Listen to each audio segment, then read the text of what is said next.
Seen something yesterday, so I take you out and just a little idea, something different for yourselves, and we're going to work out, everyone work out their own levels.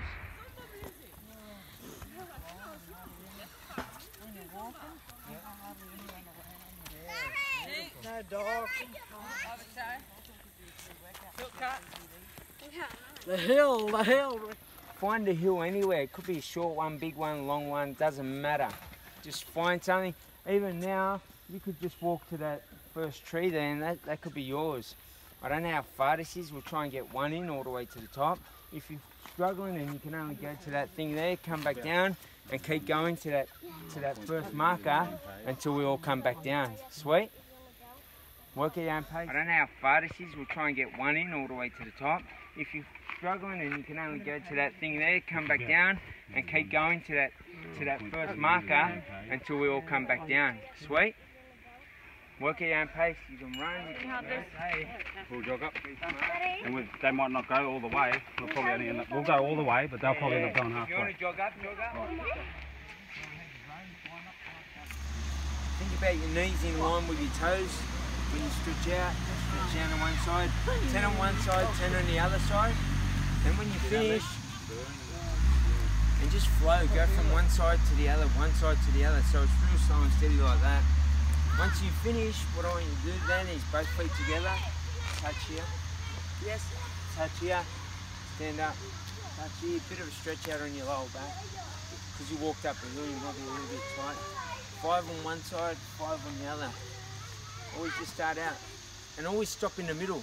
Come here, stop here, see spine straight, and then stop out to the opposite side. And think once you finish that, when you go down one side, try and touch one toe, down to the other side. Hamstring, lower back stretch, down, touch down, good, come back up, touch down. Stretch ourselves out, 5 on one side, 5 on the other. See how close you can get and make a mental note as to how far you can get down. Good range there. Touch your toes, look. See if you can touch your toes. Oh, can we go straight up? And if you can touch your toes. And the biggest thing, if you can, beautiful. If you can't, make a note. If you're getting to your knee as an example, let yourself know, and over time, the more you do something like this, the more you start to do that, until you get down and you start to touch your toes. Build everything up. It's not a competition. Just because someone can and you can't doesn't mean that you're a failure. Just do it. And over time, we'll get to that same spot. Cool? Walk back down the hill, walk back down to the front. We're going to do a little bit down when we get down there and we'll finish up. Going on. Just a little thing there Paddy was talking about. If you ever want to start running, you feel you get to it, just walk first, and when you get fit enough, you'll say, you know what, I can start to run. This walk's too easy. When you start to run, even if it's from here to the pole away, and then you get to that point, and you're like, take your time, walk again until you get your breath back and you're settled like I am now, and then run again and run 10 metres. And over time, your 10 metres will become 20, 500 metres, 1 kilometre, 1.5 kilometres.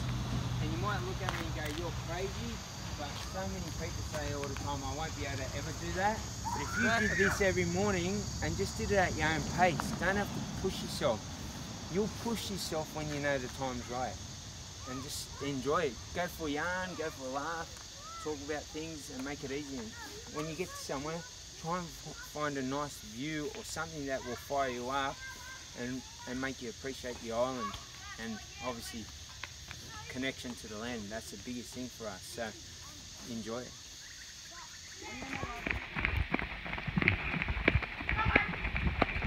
Walk reverse up just to here. Yep. This tree from this tree. Yep. Get a loop burner and we'll do 3 of those. Let's go, he's jumping in. You're jumping in? 3, just working your own pace. We're walking Because backwards. we walk forward so much, up, just to that tree. Depending on how fit or how strong you are. Yeah, well, come on then, I got no bum. It don't go that way, it's Then this go back side. down again. Take your time. Anything in reverse should get your quads fired up a lot.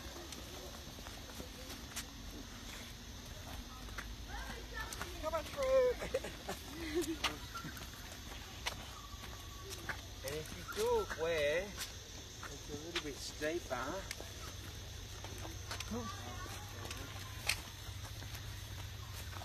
There, that one. Yeah, 3 of them in as well, right? Working okay. It's a little bit steeper. Try and get the legs fired up.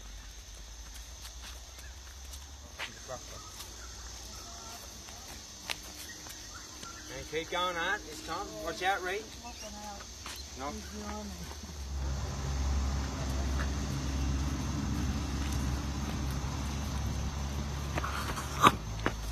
How many times do you do this, Jeff? 3 times. You can pick a number. Pick any number. You can do it 5 times, 3 times. This could be your warm-up going up the hill. And there's no reason on the other hill you couldn't do the same thing if you wanted to. And you can mix it up too. Go wide. Even if you go wide. Get our legs burning. Even go wide too, so you can do that. And you'll find it different. Any tips they should watch out for? Not really. Watch out for Annie. That's about the only tip I got for you. Even try this. On this one, I want you to go wide this time. Or actually go a little bit. Only one, sort of almost replace the other foot with the other foot. Stay low. You should get a nice little leg burner, almost like you're dancing. Same thing, paddy there. And try and keep your chest up nice and tall. Even if you go hands behind your head. When you're about halfway, go wide then. And then same thing, if you want, drop it down a bit. Drop your hips down. Get that burning. Next one, try that too. And then same thing, just go wide. Just like almost that little. Take the leg stuff. And then walk back. Beautiful, huh? Good way on a hill, stretch your calf out too when you're on a hill. Well done. All right. I'm going to get to that tree. Hand walkout, especially for those that can do it. So those that are fit enough, they could do that. And it's because we wait till the last person finishes. Those that are waiting, or those that are fit enough, might go up and down quicker than Arnie. And then what they could do is something like a walkout maybe. Walk out. Here. Back up again. Stand up. Walk out. Here. I can't get down like that yet. I got try and add stuff, you know, and make it harder for people like Pat or self that are fitter, that can come down, do some extras while Arnie's doing that, and over time try and get people to aspire to be as fit as whoever it is at the front.